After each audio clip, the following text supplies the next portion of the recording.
La Semana de las Letras sigue consolidándose como una de las grandes apuestas culturales de los Palacios y Villafranca en torno al Día del Libro. Concretamente, en la tarde de ayer martes, 22 de abril, se celebró una de las propuestas más esperadas de esta edición con la conferencia ilustrada La estirpe de Soledad Montoya, impartida por el escritor, periodista y profesor palaciego Álvaro Romero Bernal, que ofreció un recorrido reflexivo por la figura femenina en el universo poético de Lorca y su vínculo con el flamenco. Para esta cita cultural, el palaciego estuvo acompañado de Anabel de Vico al cante, el Niño del Fraile a la guitarra y Salvador el Titi al piano, en una puesta en escena que convierte la palabra en emoción y el análisis en arte vivo.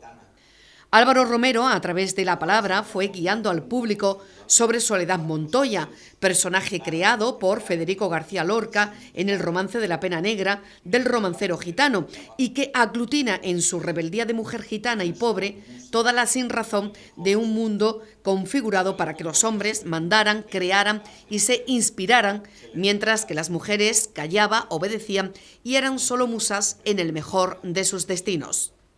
García Lorca menciona este poema por primera vez en una carta que le envía a Melchor Fernández Almagro en 1926 bajo el título Romance de la Pena Negra en Jaén, pero lo escribe 2 años antes, en 1924. En la protagonista de este poema, la pena se liga directamente con una soledad absoluta.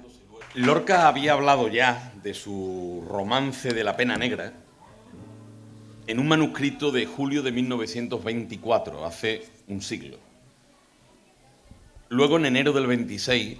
le envía el poema en una carta a su amigo Melchor Fernández Almagro y lo titula en un principio Romance de la Pena Negra en Jaén. Es cierto que el poema alude a las tierras de aceituna y también es cierto que el propio Federico había oído hablar desde su infancia de una gitana de la Sierra de Jaén llamada Soledad Montoya.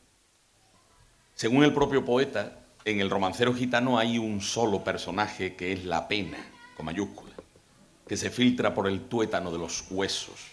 Y al mismo tiempo Soledad Montoya es una alegoría de la pena. Para Álvaro Romero, lo verdaderamente de Soledad Montoya es que sienta las bases de la figura femenina, que se levanta sobre sí misma para reconstruirse sobre la sublimación del dolor y sobre la condición de mujer rural trabajadora, sin horario y madre a tiempo parcial.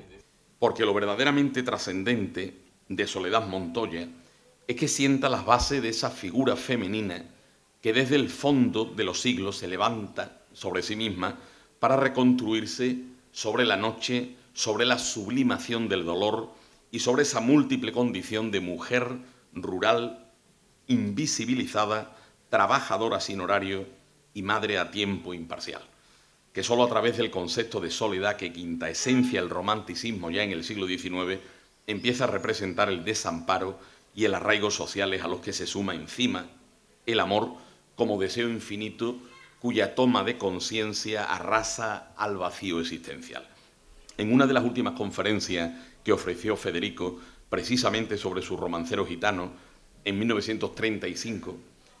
dijo lo siguiente: la pena de Soledad Montoya es la raíz del pueblo andaluz. No es angustia, porque con pena se puede sonreír, ni es un dolor que ciega, puesto que jamás produce llanto. Es una ansia sin objeto, es un amor agudo a nada. No es que el flamenco sea más misógino o más machista que otros géneros musicales, sino que el flamenco se hace eco de modo mucho más honesto del sentir del pueblo llano, es decir, de la sensibilidad generalizada en la sociedad en el momento concreto en que surge cada letra, si pensamos literariamente, o cada tercio, si pensamos musicalmente. El flamenco ha sido, eso sí, testigo de una organización social presidida por la desigualdad entre hombres y mujeres, y en la que se ha impuesto lo masculino a lo femenino. Pero no ha sido el flamenco ni el inventor y ni siquiera el transmisor principal del machismo o del patriarcado. El romanticismo, el amor maternal, la violencia, la prostitución, los celos, por mencionar unos cuantos temas omnipresentes, han tenido a la mujer como centro de atención, incluso aunque el protagonista sea el hombre o el yo poético sea masculino. La conferencia ilustrada La estirpe de Soledad Montoya se celebró en el patio del Centro Cívico Marchenilla y contó con la asistencia de un nutrido grupo de personas que no quisieron perderse esta cita, entre ellos el delegado municipal de Cultura, Manuel Carvajal.